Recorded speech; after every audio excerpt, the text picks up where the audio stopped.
Salut à tous et ravi de vous retrouver dans une nouvelle leçon de vocabulaire. Dans cette capsule vidéo, on va parler du sens propre et du sens figuré.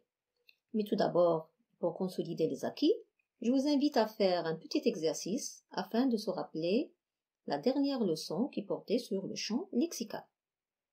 Alors comme vous savez, chers élèves, le champ lexical est un groupe de mots qui se rapportent au même thème. Alors passons à la consigne. Je donne le thème de chaque champ lexical. La première série. Neige, froid, manteau, pluie. Donc ce champ lexical a pour thème l'hiver. Donc le thème ici c'est l'hiver. Deuxième série. Août, plage, chaleur, transpirer. Ces mots-là nous font penser à l'été. Donc le thème c'est l'été. Troisième série. Obscurité, rêver, dormir, obscur. Donc le thème ici, c'est la nuit. C'est facile. Et la dernière, bateau, pêcher, vague, sel. Ces mots-là nous font penser à la mer, donc le thème c'est la mer. Et maintenant, passons à la notion du jour. Et soyez très attentifs. Alors pour bien comprendre le sens propre et le sens figuré, alors je vous propose les phrases suivantes. J'ai un chat gris chez moi. Il a donné sa langue au chat. Donc, si je vous demande le mot répété ici, vous allez me dire chat. Donc, on a mis en relief le mot chat. Mais regardons, c'est là le même sens. D'accord, dans les deux phrases. J'ai un chat gris chez moi. Le sens c'est animal, un félin. C'est-à-dire, c'est la première définition du mot dans le dictionnaire. C'est le sens concret. Donc, on parle du sens propre du mot. Regardons la deuxième maintenant. Il a donné sa langue au chat. À votre avis, est-ce que vraiment il va donner sa langue au chat?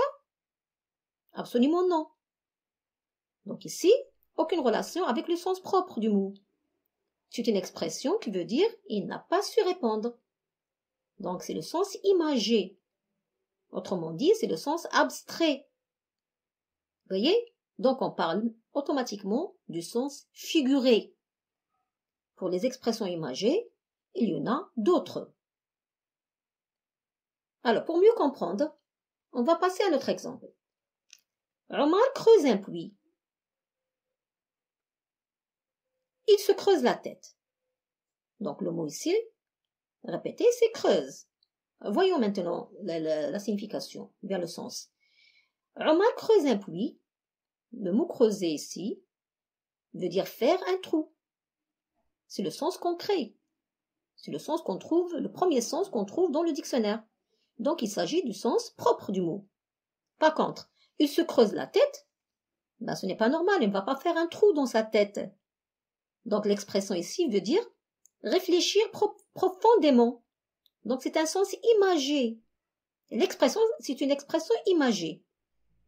Donc, le sens du mot ici, c'est abstrait. Aucune relation avec le sens propre du mot. Donc, on parle du sens figuré. Voilà, pour bien comprendre le sens figuré, on le compare toujours avec le sens propre du mot. Je répète, c'est-à-dire la première définition que vous trouvez dans le dictionnaire. Vous voyez, la première définition, c'est le sens propre.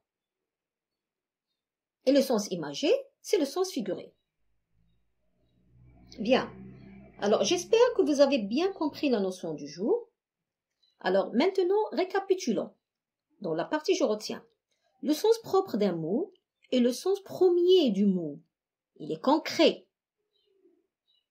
Le sens figuré d'un mot est son sens imagé. Il est abstrait. On obtient le sens figuré par comparaison avec le sens propre. Donc, par exemple, ci-dessus. Le sens propre et le sens figuré nous aident à mieux comprendre une phrase ou un texte et à mieux s'exprimer. Voilà, c'est très simple. Passons maintenant à la partie d'application. J'applique.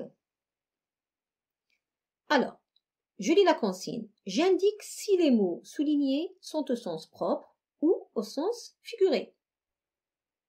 Première phrase. Il a le chat dans la gorge. Alors, le mot chat ici, est-ce qu'elle a un sens propre ou bien Il s'agit de sens propre ou bien du sens figuré. La deuxième phrase. J'ai cassé l'assiette. Alors le mot assiette, est-ce qu'il est au sens propre ou bien figuré? Rachid dévore son livre.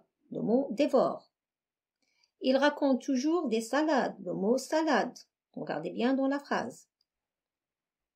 Voilà. Et la dernière phrase. Nada a une chemise bleue. Donc le mot bleu, est-ce qu'il est au sens propre ou bien au sens figuré? Donc, je vous souhaite bonne chance et à bientôt.